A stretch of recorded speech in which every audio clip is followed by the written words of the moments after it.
There's a saying, the devil you know is better than the devil you don't know. And that's kind of the reason why I had my three daughters attend the school that I taught at. You would think things would be better for me. In a few cases, that's true, things were better. For example, my twin daughters, when they were in ninth grade and they first came to the school, they had a terrible class schedule where they had to walk back and forth every class all the way across from one campus to the other. It was crazy. All right, now in a normal school, it's no big deal, but in a school as large as ours with 3,500 students in the way, it is a big deal. And this was their first year in school, ninth grade, and you want that first year of high school to be a positive experience. And thankfully, at that time, one of the vice principals took care of it and adjusted their schedule.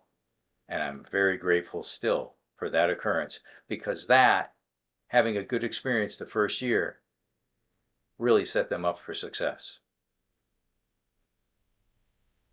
But there were several problems that you would think a staff member could solve quickly. And I'll give you just one example. My daughters were pretty bright. They had high test scores. And at the end of their ninth grade year, they put on their schedule for their sophomore year that they wanted to take several AP classes. I think they wanted to take 5. 5 out of 7 classes, they wanted advanced placement. They were also involved in high school volleyball. So they put in this request, just like all the students did, and it went to the guidance counselor. And a few weeks later, after school, this guy walks into my classroom. Now, classes are over and my twin daughters are sitting in student desks working, just waiting for me. He walks in and talks to me, explaining that my daughters should not take more than one AP class their sophomore year. He went on to say, well, they're involved in volleyball and it would be too much to handle volleyball and their social life and more than one AP class. He also commented that they would run out of AP classes to take if they took that many each year. By the way, it's a big school. And to be honest, when this guy walked in my classroom, I didn't know who he was. I didn't know he was a guidance counselor. I had seen his name on several emails, but we had never met in person. I listened to him, and then I explained that my family wasn't normal. We kind of do things differently, and that I would discuss it with my daughters, who were sitting right behind him. And I would get back to him and let him know what we wanted him to do. After he left, I turned to my daughters and I said, there was one thing he said that might be true, that maybe, if you take that many AP classes, you might run out of classes to take by your senior year. And one of my daughters had already, while we were talking, written out a schedule for every year of high school with the AP classes she wanted to take. And she told me, Dad, we're going to run out of years. We won't be able to take all the classes we'd like to take. So I emailed the guidance counselor before leaving that day and explained that my daughters wanted to take those classes and they had the standardized test scores to support that they would be successful.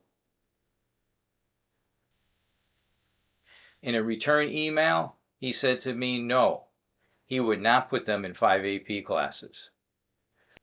My response to him was, there better not be another student in the school taking 5 AP classes when you're denying my daughters. Now, I can understand if you're limiting all the students to 1 or 2 AP classes because there's only so many slots for AP and you want to have every student have an opportunity to take an AP class and get college credit before they graduate from the high school. Emails went back and forth for more than a week, and I finally started copying emails to the principal of the school. Then I sent him an email directly to the principal telling him about the problem and that I wanted my daughters signed up for those 5 AP classes, and he didn't respond. So I took the day off. I took a personal day. And I drove to school, dropped my daughters off at school, and I went to the front of the school where I know that principal would stand each day watching the students driving in to the school. I went up to him and I said, "Excuse me, sir, are you the principal of the school?" And he just looked at me and he's like, "What do you want?" And I said, "Well, sir, if you're the principal, I'm having a problem with one of your staff members, and I've taken the day off so that I could discuss it with you and resolve this problem." And he looked at me and he said, "Is it a guidance counselor?" I said, "Well, yes, sir, it is." He said, "He's been told to do what you want." And I looked at him and I said, "Are you sure? Because I took the day off of work so that I could get this problem resolved, and I don't want to walk away and have a problem." And once again, he said, "Yes, he's been told to do what you want." So I left and I went home and I had a nice day off. Now, it's terrible that this kind of thing would happen to a teacher, but it's going to happen. So if it's happening to you and you're not a teacher, it doesn't matter. You got to stand up for what you think is best. Now, here's the positive thing of all that. My daughters were at their end of their 9th grade year, and they heard an adult stranger say they could not do something, that they would not succeed. And I believe in the background, that lit a fire under them, and the result was they received an A in every one of those advanced placement classes. And that fire, I'm not saying it was just that instance, but at the end of their high school career, they were in the top 10 of their graduating class. So sometimes negative things, in the end, can turn out very positive.